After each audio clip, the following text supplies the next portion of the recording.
I just let my bow down, and here comes a doe sprinting out of the clear cut with the big deer that we were chasing, right where we wanted him to be, breathing hard after chasing her. And he stood there just walking around for nearly 2 minutes with bows on the ground. But they say bow hunting's a game of inches. I guess minutes too, because we literally just were starting to climb down. That makes me super sick. That deer's way bigger than I even thought he was. Just an incredible deer.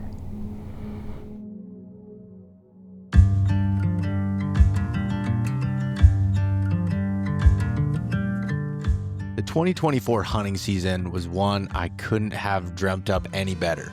By the time deer season arrived, I had successfully filled 2 archery elk tags out west, experienced hunting bears in the mountains of West Virginia, and brought home a beautiful black bear, all while riding a high like no other. It was a season that just felt like everything was falling into place. That said, not all seasons are like that, and 2023 was one of those years.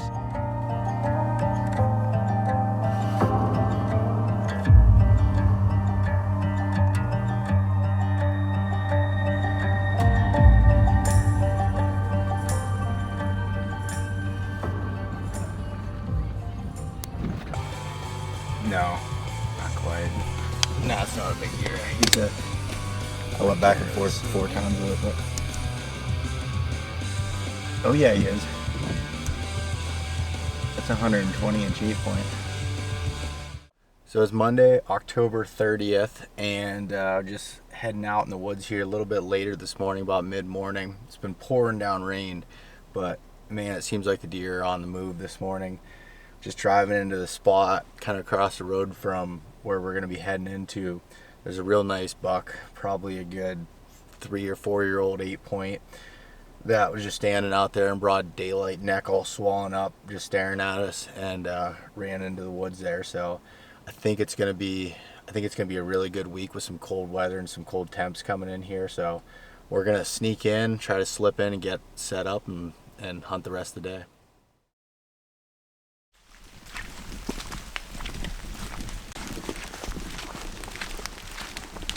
Just walking down this road, and Matt points off to the left.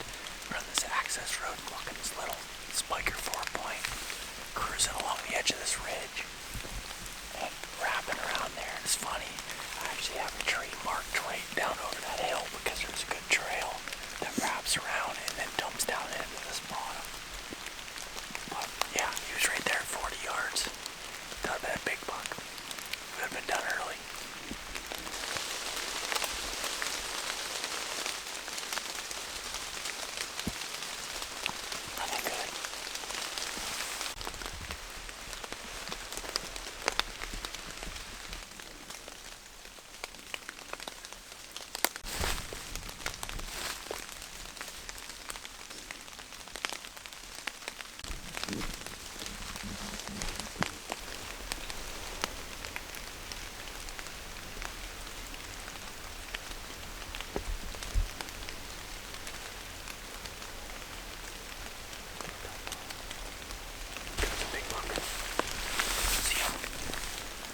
Big buck. He was just bedding with that doe.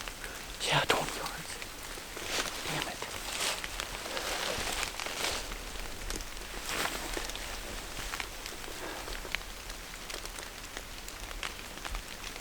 Oh, we should have been in here first light. My tree is right there.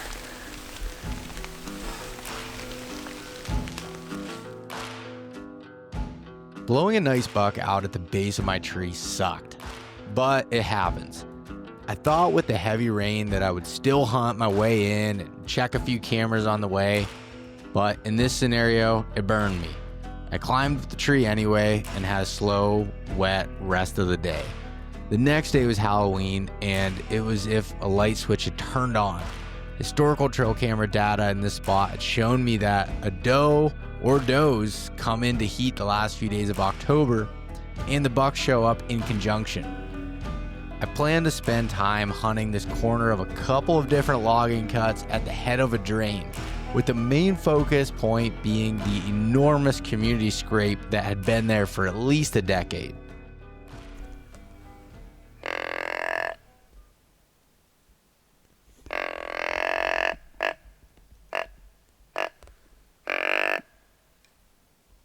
We've had a wild last couple of hours with a doe coming through with like a button buck behind her grunting.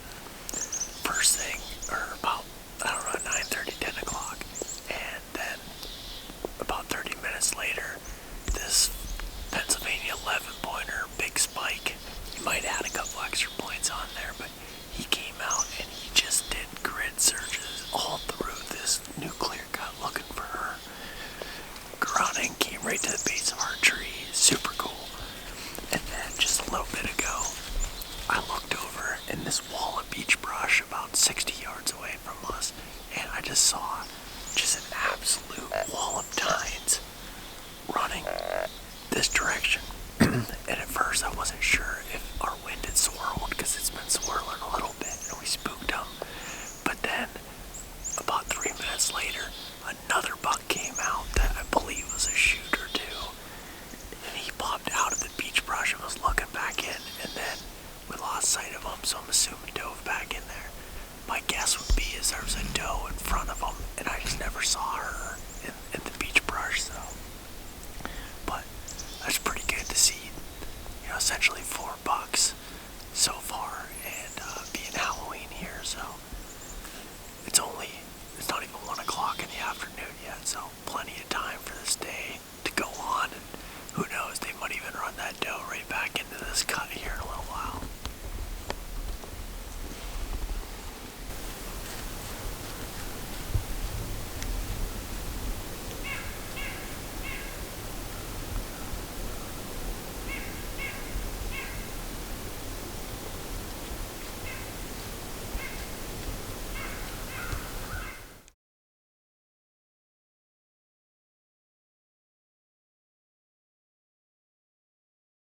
I was just sitting here eating a protein bar, and I look over to my left, and there's a beautiful 8-point standing right there, about 36 yards, and he went through right at 33 yards. And I second guessed for a split second whether I was going to shoot him or not, and that was too late. He came through right into these pines, this hemlock here, and never saw him come out the other side, so I'm assuming he cut back into the clear cut. Oh, dang it.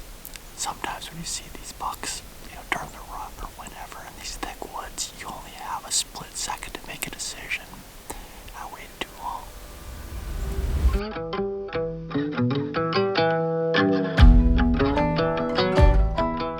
The chaos of that Halloween day quickly dissipated, and even with phenomenal weather conditions, felt like there wasn't a deer within miles. That said, it only takes a few seconds for everything to change. What I didn't know at the time was the wall of tines that I saw in the beach brush the previous day was the buck I was chasing, and unfortunately, I never saw him or got any pictures of him again. Maybe there was another hunter somewhere in the woods who shot him that day, or maybe he just evaded me and eventually died in the winter of old age. I'll likely never know. What's on your mind? What's on your mind? Try and decide if we should just sit here until dark, or get down and still hunt a little bit and check out some of the doe bedding areas that I know about. Just stay on the ground. Part of me wants to do that. The other part of me knows that staying in the tree has high odds too. There's going to be periods of wall that's just involved with it. But the wind was shifting northeast, which isn't good. Northwest isn't bad, which is what it went back to. If it stays there, it's probably not a bad idea to sit through dark, but I don't know. It's one of these things that happens just about every day during the rut, and you're questioning your decision on, should you do this, should you do that, should you stay, should you go? But yeah, just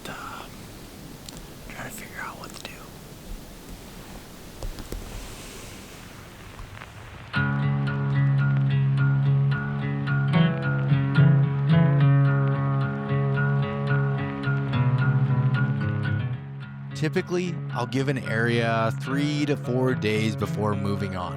And historically, the scrape I was hunting petered out the first week in November. So we moved along to a different area in a completely different county entirely. 2 more all-day sits yielded sightings of a few younger bucks, but nothing that got me excited.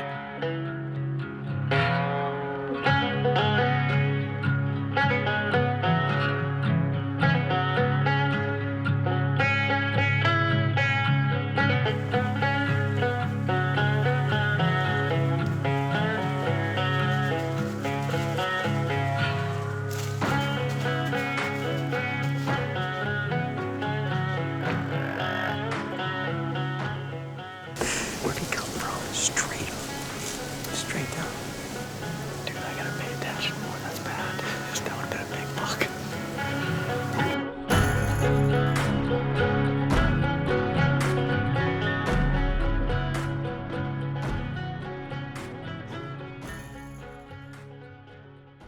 Alright, so it's the last day that Matt's here filming me, so it's Saturday, November the 4th. We're going back into the area we started out the week at. And I was at camp last night. My uncle's like, why aren't you in there hunting that big buck? And I was like, I don't know. And I realized I didn't really have a good excuse. So this area I have the biggest deer that I'm hunting all year, and I do feel pretty good about some of the spots. So that's what we're gonna do. We're gonna come in here. We saw a lot of other people out already as far as trucks out, but we're gonna do the same thing as yesterday and try to get to the spot right as it's barely cracking daylight, so you can find a good tree, slip up in there in a nice cruising area that just connects a bunch of different clear cuts, and it's not a specific bedding zone, it's just a travel spot. So that's the plan for this morning.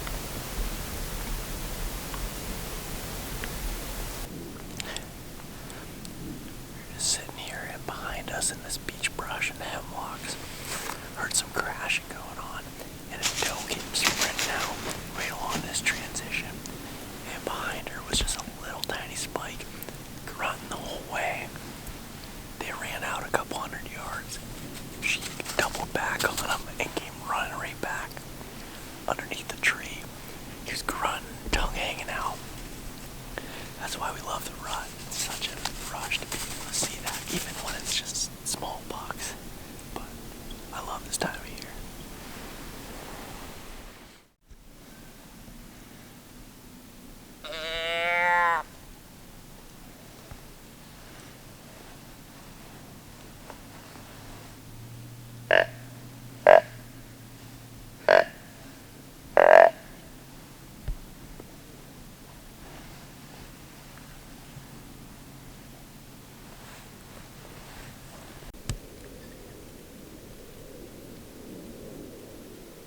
Is that him?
The last day of the rut hunt with Matt filming me resulted in some good action in the original area, but nothing played out into our laps.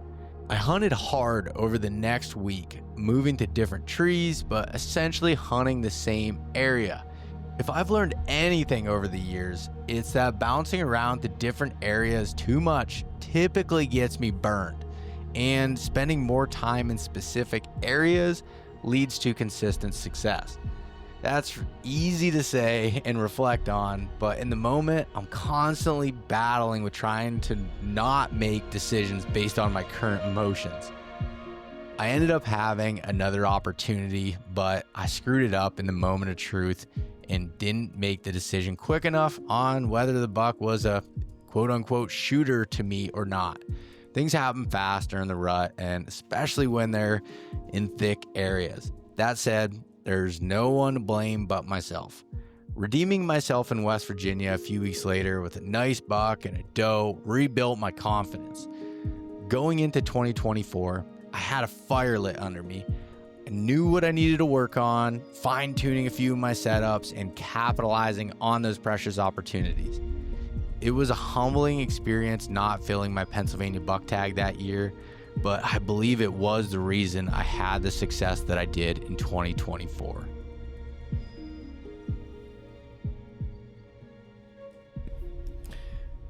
All right, so it's the first day that I'm going to actually hunt here in Pennsylvania, and it's October 14th.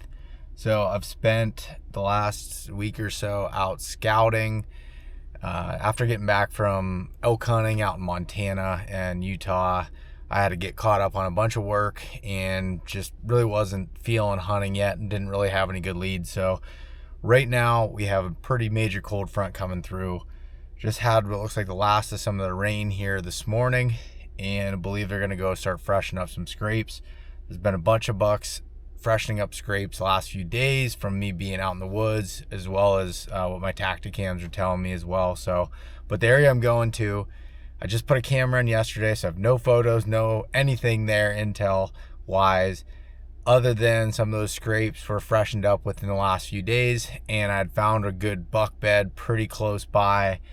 Big temperature drop here, precipitation, it just seems like a no-brainer.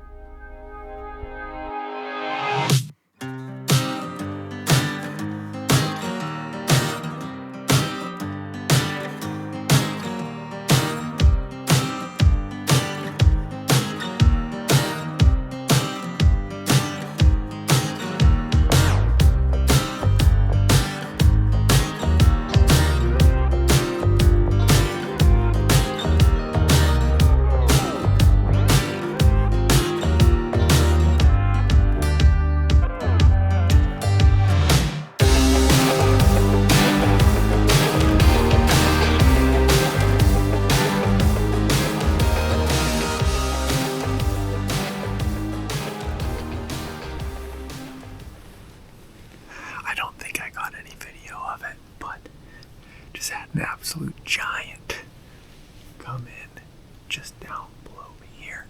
I could hear raking, just snapping branches.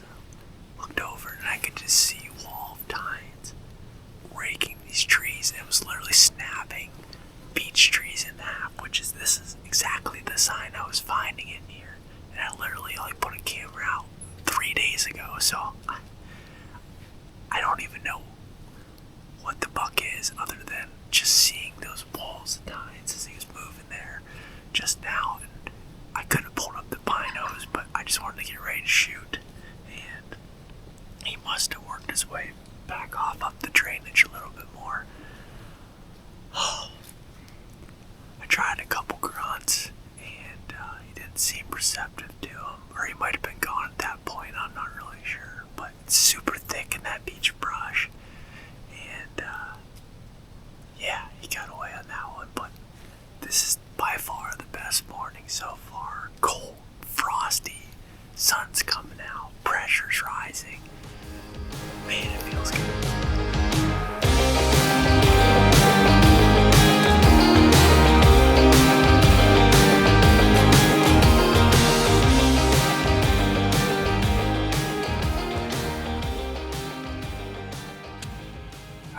It's the morning of October 18th.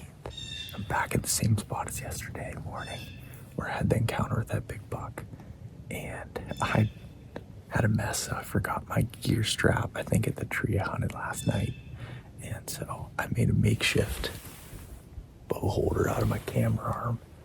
And I used some other stuff to hang my backpack. But I had what sounded like a buck back here, back in there. rubbing a tree or just making some sort of racket. So I was kind of looking that way, and then all of a sudden I got a call from Mason that he shot an absolute giant buck. So I'm supposed to actually have a podcast here in a little bit that I was leaving for. I was able to reschedule that. I'm going to help him, and I did have a deer just blow me downwind of me or behind me. But so I'm gonna climb down and go help Masons. But man, whenever someone in the family gives a call at this time, you know it's time to go.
So it's October 24th, and I've had an action-filled morning so far. I was heading to original spot, one of the spots I was at last week up in the bottom of this drain, and on the way in, I was probably about 110 yards from where I wanted to be at, and the scrape was just absolutely tore up. Big legging branches snapped off, and I knew there was a funnel right here from a blowdown and then like this swampy opening behind me. So I was like, all right, it's a good funnel. This is perfect for the wind. This northwest wind is blowing right here, kind of going out into the swamp.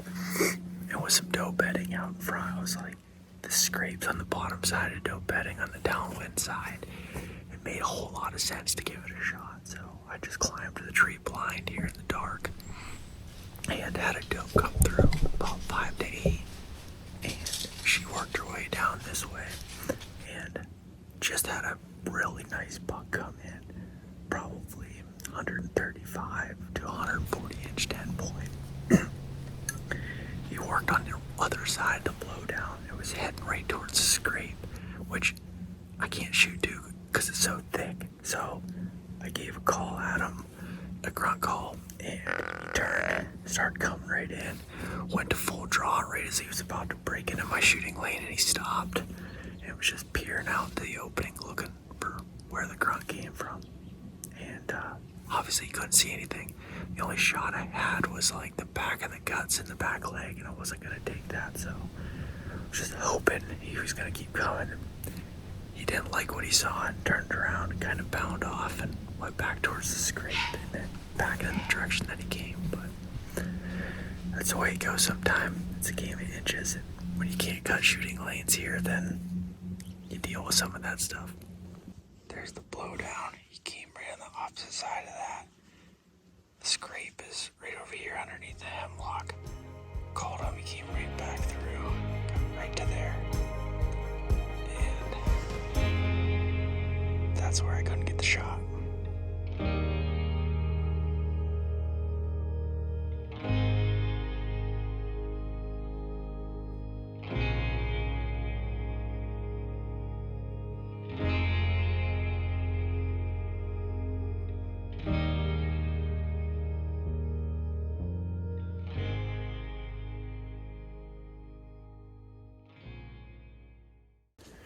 Well, a few hours has passed, so I think I'm okay to talk about it now, but I just missed the biggest buck of my life.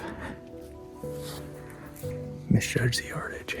This morning has been wild, so I had 2 doe come through first thing this morning, and one of them must have been hot because a spike came through right after that. And as I'm sitting here, I heard something coming from behind me in this wide open cut, which is where I was hunting the other day. And it's 2 bucks, 2 shooters, including the number 1 buck that I've been hunting. And I started going down and heading towards this block of timber right here.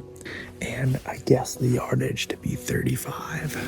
And took his belly hair off. So I had my GoPro on, and I should have had everything, me shooting, in the deer in frame, but I bumped it with my bow when I was getting it off the hanger, so you can just see me shooting. But I executed a good shot. I didn't punch the trigger. I felt good. Left and right was perfect. It was just the up and down.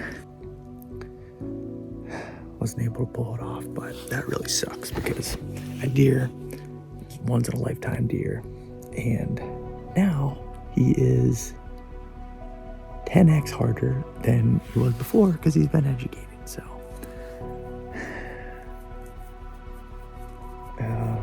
bow hunting sometimes, man, it'll throw you for a loop.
October 28th, and super cold, frosty morning. It feels incredible. I love these days. But one thing that I always do, and it started way back in the day with my dad when he'd leave topo maps on the basement bar of like where he was going to be at. And now with apps like Spartan Forge, we can send our waypoints to each other. So we always do that before we leave, where we're going to park at. We share the waypoint, and then once we climb up in the tree, let us know that we're okay. And if we don't have cell service, then we both have Garmin inReaches to be able to send messages back and forth, just to make sure one another is good to go.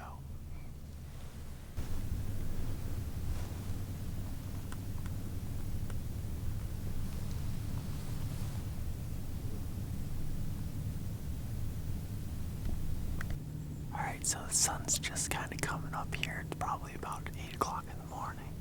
And heard some footsteps, heavy footsteps, branches breaking, kind of coming in. And thought there was a buck going to be popping out at any second, but the sound just dissipated. So I don't think he went very far, if I were to guess.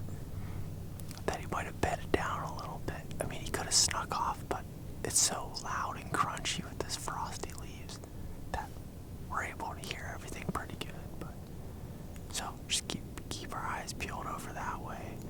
May try some more grunts or something here in a little bit, but I don't wanna get too aggressive yet.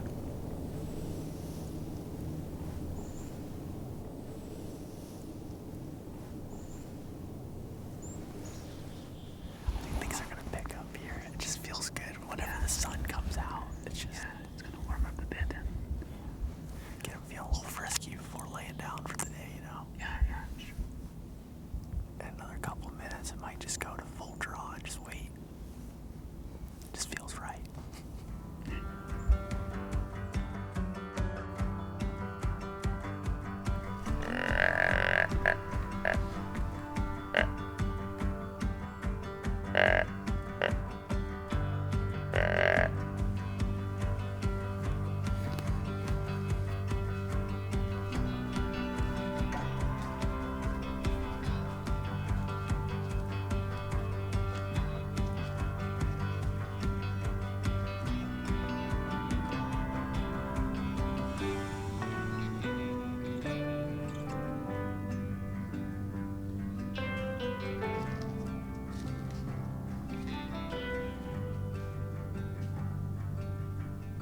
was yesterday and the last few mornings, but still pretty good morning here. Going to a completely different area, giving the other spot a little bit of a break here. Spot I've been wanting to hunt for a while. There's a big community scrape on the top of this ridge, right where it meets a clear cut, super thick, a lot of bedding there. Wind's gonna be blowing off on the leeward side of the ridge, so we're coming from the bottom, gonna work our way all the way up to the top and get up in there. I just feel like at any point some of these deer are gonna be cruising that edge of that clear cut or at the edge of the ridge there, and I do believe there's some bedding out on the point here with bucks as well, so I just have a good feeling about seeing some deer this morning.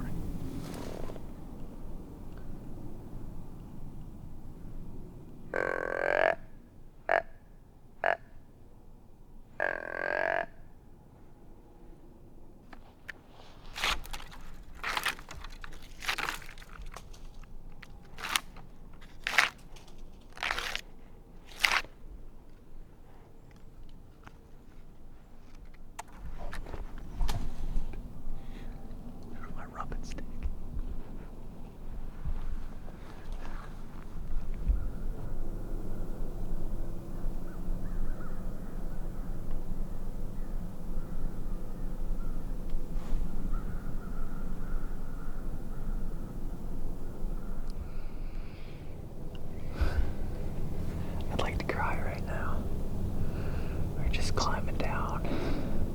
Haven't seen anything all morning. Getting ready to leave and go get some work stuff done this afternoon. And Thomas was already at the bottom of the tree, and I had just let my bow down and had him unclip it to grab some other stuff to take down. And look up or hear something, and here comes a doe sprinting out of the clear cut with the big deer that we were chasing. Right where we wanted him to be. Came in 22 yards, just breathing hard after chasing her, and he stood there just walking around for nearly 2 minutes with bows on the ground. Thomas couldn't even hook it back up to the rope because I pulled it up and had it packed away already. It's just like but they say bow hunting's a game of inches. I guess minutes too, because literally just were starting to climb down.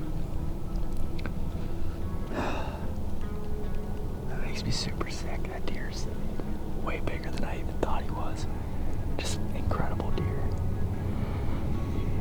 But right after that, a spike came out afterwards. That doe's hot. He might run her around in circles and come right back through here. So we're gonna stay here in the tree for a while longer and see what happens.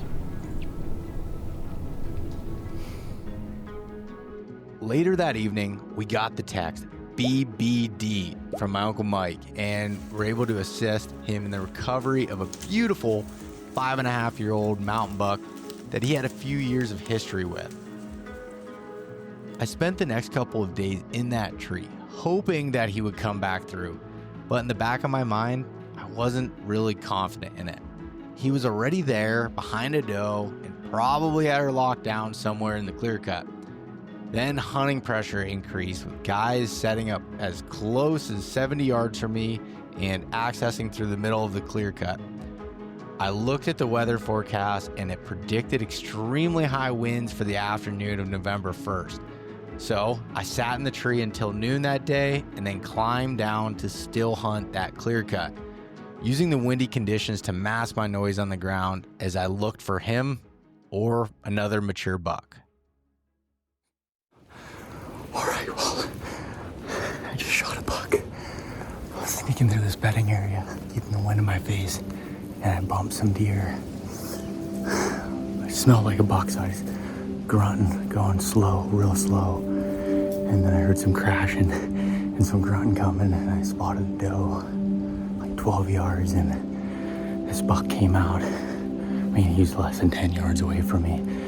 And so I just waited, I was on my knee, waited till I saw his shoulder clear this opening, drew back, had one small gap, shot looked good, and I think he piled up, but oh man, heck yeah, buddy, on the ground. November 1st,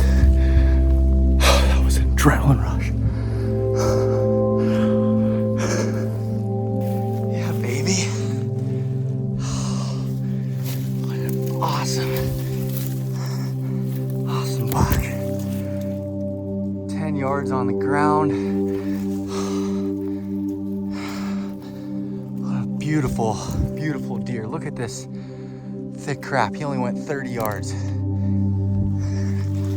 He's quartering to me. Put it right on the shoulder there.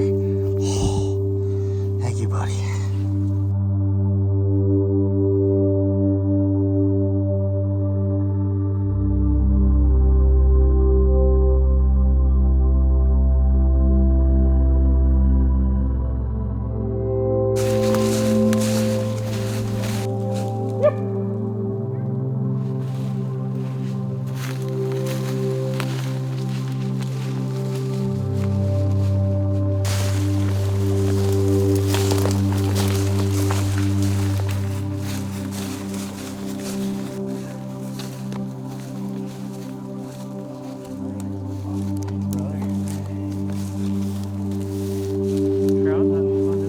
It was so much fun.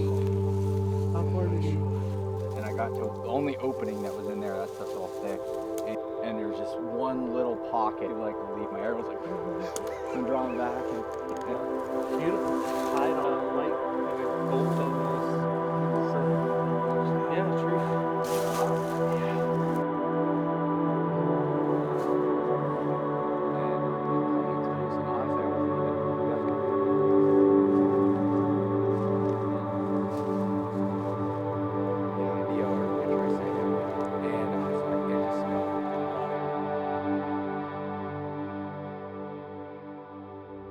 I'm thankful for every buck, doe, or animal that I'm able to bring home.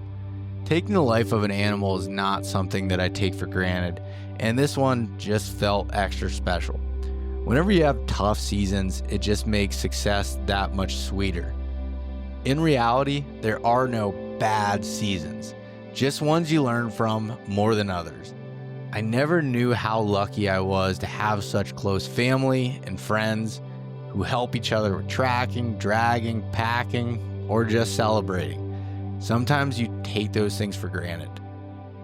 One of the cool aspects of producing these videos and hosting the East Meets West Hunt podcast for all these years is the people I get to meet and bring into our deer camp.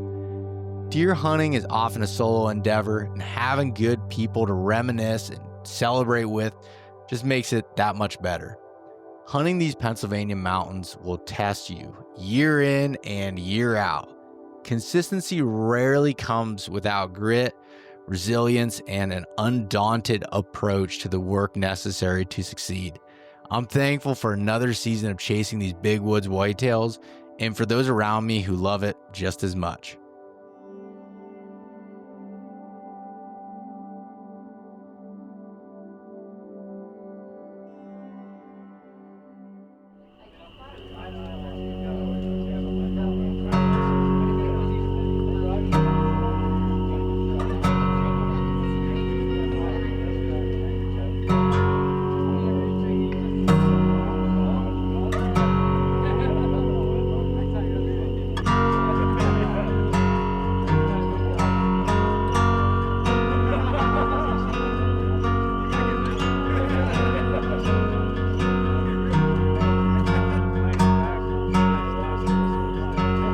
Come out of your hiding place. We all know the need for space. Come down to Did you drive away from Georgia to help me pull this buck out? So when you put really big piles of corn on public, this is what happens.